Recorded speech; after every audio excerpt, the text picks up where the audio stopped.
एक लड़का और एक लड़की मुंबई के एक अनाथ आश्रम में साथ साथ पले बड़े होते हैं, साथ साथ वो पढ़ाई भी करते हैं और एक दूसरे के वो इतने ज़्यादा करीब आ जाते हैं। जैसे ही वो बड़े होते हैं दोनों एक दूसरे के साथ शादी भी कर लेते हैं। फिर इनका एक सपना होता है कि हमें एक घर बनाना है। फिर ये मेहनत करते हैं और एक अपना घर भी खरीद लेते हैं। उसके बाद अचानक ही इनके जीवन में कुछ ऐसा होता है कि जो पति होता है वो यहाँ पर बहुत ही ज़्यादा बीमार हो जाता है। बीमार होते ही जो पत्नी है वो दूसरे किसी लड़के से शादी कर लेती है।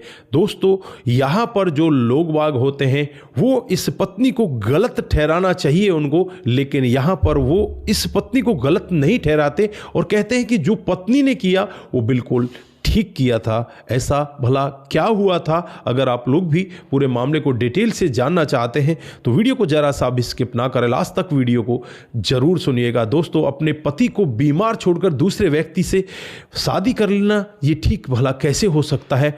अगर आप इस पूरी कहानी को अंदर से पूरी तरह से डिटेल से जानना चाहते हैं तो वीडियो को जरा सा भी स्किप ना कर लास्ट तक वीडियो को जरूर देखिएगा। दोस्तों, आगे बढ़ने से पहले हमारी वही रिक्वेस्ट की, जो हमारे चैनल के साथ नए हैं कृपया करके चैनल को फॉलो कर लें, बेल आइकन को जरूर प्रेस करें। जय हिंद, आप देख रहे हैं APH न्यूज़ 2.0 और आज जो कहानी मैं आपको बताने जा रहा हूँ ये मुंबई के एक अंजलि नाम की लड़की और उसी के साथ पढ़ने वाले एक लड़के की है जिसका नाम संतोष होता है। दोनों के दोनों अनाथ आश्रम में रहा करते हैं। धीरे धीरे ये बड़े होने लगते हैं और जब ये अपनी ग्रेजुएशन की पढ़ाई पूरी कर लेते हैं तो दोनों को लगता है कि हमें अब शादी कर लेनी चाहिए।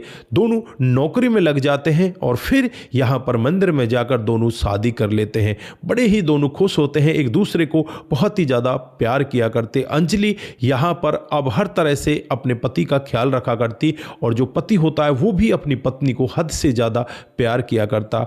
वो यहाँ पर यही अपनी पत्नी से कहता कि तुम कामकाज से थक जाती हो, शाम को तुम खाना मत बनाया करो, हम बाजार में ही खाना खा के आ जाया करेंगे। लेकिन पत्नी को ये रवैया अच्छा नहीं लगता। वो बार बार यही कहती कि बाजार का रोज रोज का खाना ठीक नहीं है, हम घर का खाना खाएंगे। आपको क्या परेशानी है? मैं घर में आकर खाना बना लूंगी। अगर आपको कोई परेशानी है तो मेरे साथ आप मिलजुल कर खाना बनवा लिया करो। दोस्तों, यहाँ पर पति भी मान जाता है और फिर वो अपने घर का खाना स्टार्ट कर देते हैं। धीरे धीरे करके उनका समय आगे बीतने लगता है और यहाँ पर उनकी जो चाहत होती है एक घर लेने की, वो घर भी ले लेते हैं। डाउन पेमेंट इकट्ठी होती है, उससे डाउन पेमेंट कर देते हैं, उसके बाद लोन करा लेते हैं और धीरे धीरे करके ये दोनों अपनी किस्तें भरने लगते हैं। आज इनका मुंबई में एक घर हो जाता है और घर होने के बाद ये बहुत ही ज़्यादा खुश होते हैं। दोस्तों, अब यहाँ पर इन्होंने शादी जब की थी एक शर्त रखी थी कि जब तक हमारा घर नहीं बनेगा तब तक हम बच्चा पैदा नहीं करेंगे। इन्होंने ये शर्त दोनों ने कायम रखी और आज तक इन्होंने बच्चा भी पैदा नहीं किया। अब यहाँ पर ये दोनों सोचने लगते हैं कि क्यों ना अब यहाँ पर बच्चा पैदा कर लिया जाए, ये घर भी हमारा अपना हो गया है तो यहाँ पर हमारे बच्चे की किलकारियाँ गूंजनी चाहिए। दोस्तों, फिर यहाँ पर एक रोज़ जो पति होता है वो अपने कामकाज से थोड़ा जल्दी घर आ रहा था। अपनी पत्नी से कह रहा था कि आज मुझे गरम गरम खाना तुम्हारे हाथों से खाना है, जल्दी घर आ रहा हूँ। लेकिन रास्ते में होनी को कुछ और ही मंजूर होता है।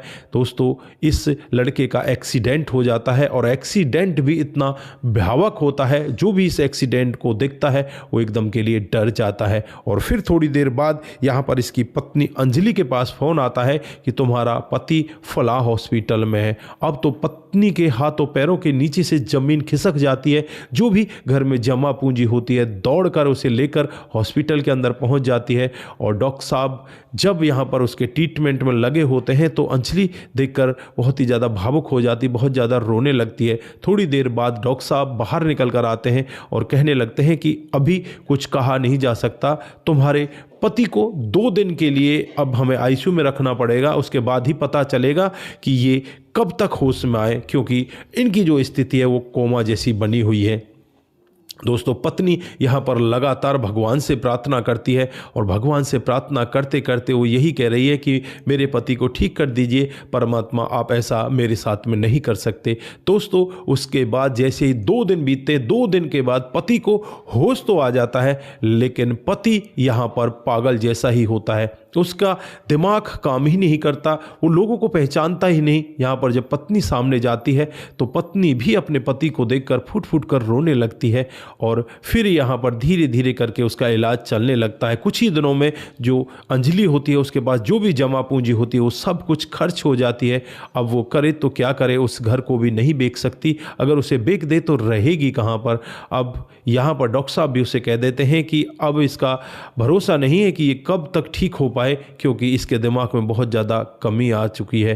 दोस्तों पत्नी अब अपने पति को लेकर घर पहुंच जाती है और घर पर ही उसकी सेवा करने लगती है। अब तो वो नौकरी भी नहीं जा पाती, वो जाए तो कैसे जाए, अकेला इस पति को छोड़कर जाए तो पीछे से पता नहीं पति को क्या हो जाए, इसलिए वो उसको भी छोड़कर नहीं जाती। वहीं पर धीरे धीरे करके जैसे तैसे लोगों से उधार वगैरह लेकर अपना गुजारा करने लगती है, पति की दवाइयाँ लगातार कराने लगती है। वहीं पर एक लड़का होता है जिसका नाम होता है सतवीर, वो यहाँ पर इस महिला को देखकर बहुत ज़्यादा खुश होता है और जब भी इसे पैसों की ज़रूरत होती तो वो पैसे दे दिया करता। तो यहाँ पर अंजलि उससे कहने लगती है कि आप भला कब तक मुझे इसी तरह से पैसे दोगे, मैं वापस तो आपके लौटाती ही नहीं।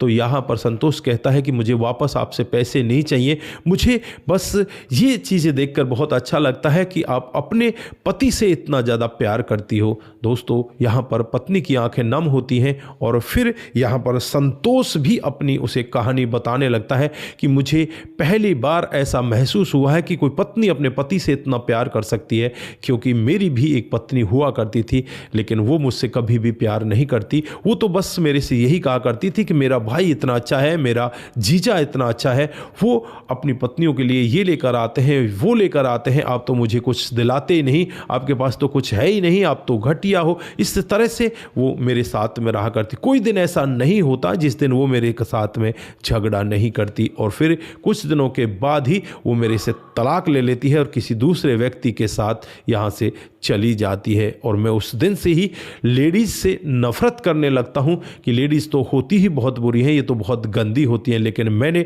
आपका जो रूप देखा है उस रूप को देखकर मैं एकदम से टूट जाता हूँ और मुझे लगने लगता है कि महिला प्यार करने वाली भी होती है और महिला से ज़्यादा कोई प्यार कर ही नहीं सकता। अब मैं ये देख रहा हूँ कि ज़्यादातर महिलाएं तो ऐसी होती हैं कि वो इस परिस्थिति में, क्या भली चंगी परिस्थिति में, अपने पति को छोड़कर भाग जाती हैं और आप तो ऐसी परिस्थिति में भी अपने पति के साथ हैं।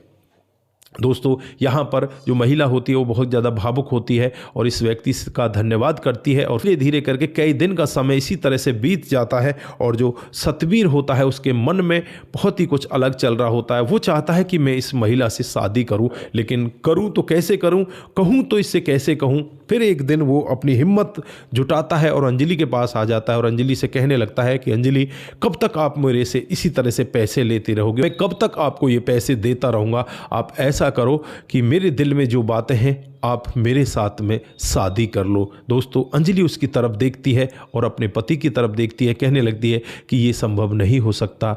तो यहाँ पर जो संतोष होता है वो कहने लगता है कि ये संभव हो सकता है, आप मेरे साथ में शादी कर सकती हो, क्योंकि जो आपका पति है वो भी हमारे साथ ही रहेगा, हम उसकी देख रेख करेंगे। आप नौकरी पर जा सकती हो, अपने पति के लिए पैसा कमा सकती हो और मेरी माँ भी आपके साथ रह सकती है, वो आपके पति का ख्याल रख सकती है, मैं भी नौकरी कर सकता हूं और आपका जीवन दोबारा से संभल सकता है। दोस्तों यहाँ पर जो अंजलि होती है उसकी तरफ देखने लगती है और यहाँ पर अंजलि भी अब सोच में पड़ जाती है कि यार पता नहीं लोग बाग क्या कहेंगे, लेकिन मैं करूं भी तो क्या करूं, मैं कब तक लोगों से पैसे मांगूं, मुझे पैसे कमाने की ज़रूरत तो है।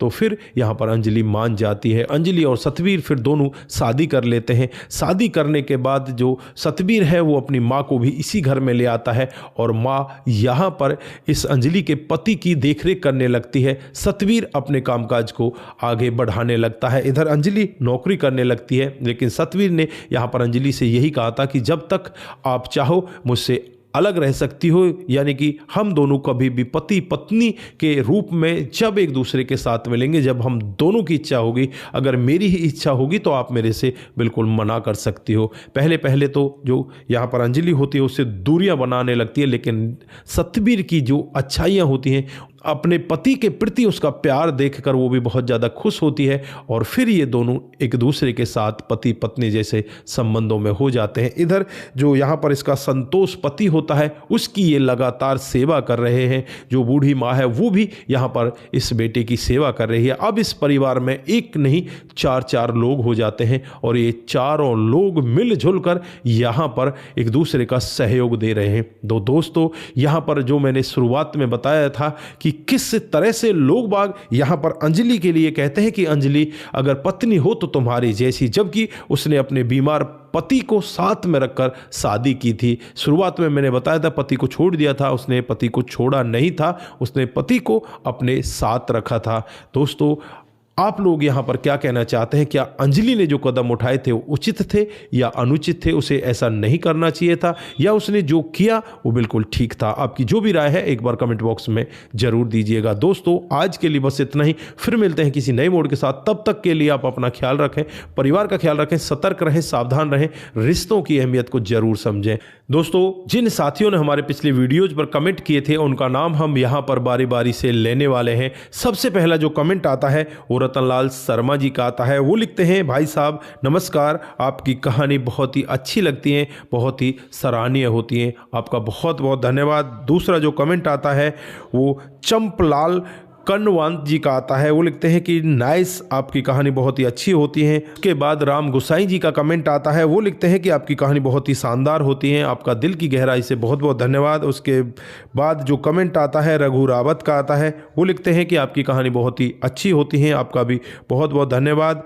उसके बाद कमल सिंह जी हमें वेरी नाइस लिखते हैं। कमल जी, आपका भी बहुत बहुत धन्यवाद। उसके बाद जो सबदर खान जी हमें लिखते हैं, ज़बरदस्त, आपकी कहानी बहुत अच्छी है, आपका भी बहुत बहुत धन्यवाद। आप इसी तरह से हमारे साथ बने रहें, इसी तरह से आप हमें कमेंट करते रहें। उसके बाद सुभाष ठाकुर जी हमें लिखते हैं, आपकी कहानी बहुत ही अच्छी है, ये कहानियाँ समाज में जागरूकता लेकर आती हैं। मैं बदायूं उत्तर प्रदेश से आपकी कहानी देख रहा हूँ, आपका बहुत बहुत धन्यवाद। प्रिंस कुमार गोंड जी हमें कमेंट करते हैं, जय श्री राम, आपकी कहानी बहुत अच्छी होती है, आपका भी बहुत बहुत धन्यवाद। दोस्तों, आप सभी लोग इसी तरह से हमारे साथ कमेंट करते रहें, इसी तरह से आप लोग हमारे साथ बने रहें। आप सभी का दिल की गहराइयों से बहुत बहुत धन्यवाद। आप सतर्क रहें, सावधान रहें, रिश्तों की अहमियत को जरूर समझें। नमस्कार, जय हिंद, जय भारत।